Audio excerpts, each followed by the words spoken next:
C'est un hommage qui est d'ordinaire confidentiel et qui a pris cette année une dimension particulière. Sur la commune de Chasselet, dans le Rhône, le petit cimetière militaire a commémoré, vous le voyez, le 80e anniversaire d'un massacre presque oublié, celui de tirailleurs africains exécutés par les Allemands en 1940.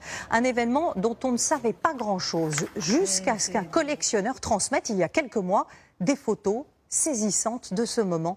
Marine Brossard, Bruno Chastanier, Gaël Charnet et Gaëtan Lecointe. Des albums photos de soldats datant de la Seconde Guerre, ce collectionneur en a feuilleté des dizaines. Mais dans sa dernière acquisition, il fait une découverte glaçante. Quand je suis tombé sur cette double page, je suis vraiment resté interloqué, choqué. Une série de photos capturées à quelques secondes d'intervalle. Des officiers allemands pris sur le vif. Ils escortent une quarantaine de soldats français, des tirailleurs africains. Les chars mitraillent. Le cliché suivant, des corps inertes. Épilogue d'un massacre photographié en direct. Vraiment, je ne vous cache pas que je suis resté scotché et j'en ai fait des cauchemars la nuit suivante. Ces hommes savent-ils à ce moment précis qu'il ne leur reste que quelques secondes à vivre? Les visages sont tétanisés.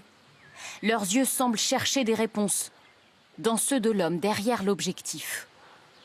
Le photographe était certainement au courant de ce qui allait se passer. Et on voit bien, ils sont tous prépositionnés, ils se parlent, ils s'organisent. C'est ce qui en fait un crime de guerre. Les Allemands savaient et ont programmé cette exécution. Ces scènes, un homme les localise immédiatement. En fond, le mont Verdun qui permet clairement d'identifier le lieu comme étant le lieu du massacre. Cet historien travaille depuis 20 ans sur le parcours de ces tirailleurs africains. Leurs corps reposent ici. 188 tombes, l'un des plus importants massacres de soldats noirs commis pendant la guerre. Les exécutions étaient alors quasi systématiques. Pour beaucoup de militaires allemands, ils n'étaient pas des soldats, pas même des hommes. Il représentait beaucoup de choses pour eux en termes de guerriers, de sauvages. C'était l'autre finalement, c'était celui qu'on ne connaissait pas et donc on le photographiait pour satisfaire sa curiosité, mais aussi pour marquer sa fierté de l'avoir vaincu. Après la capitulation, ces crimes sont réduits à des péripéties de guerre et ne seront jamais jugés. Ce spécialiste a longtemps cru à la responsabilité des SS.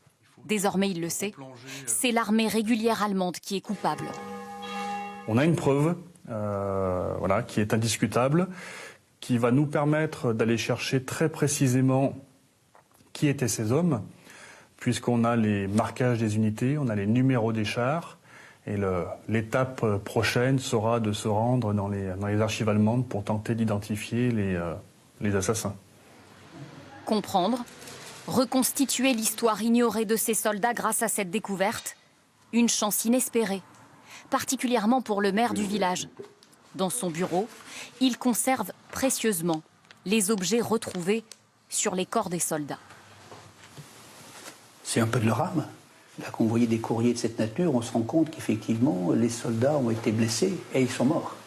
Puisque ce sont certainement des taches de sang sur les courriers.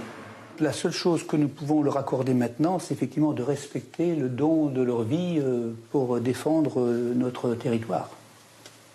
Et donc la liberté, l'égalité, la fraternité de notre pays, qu'ils ont fait leur, alors qu'ils venaient d'ailleurs. Et voilà pour cette histoire incroyable qui a quasiment été oubliée pendant 80 ans.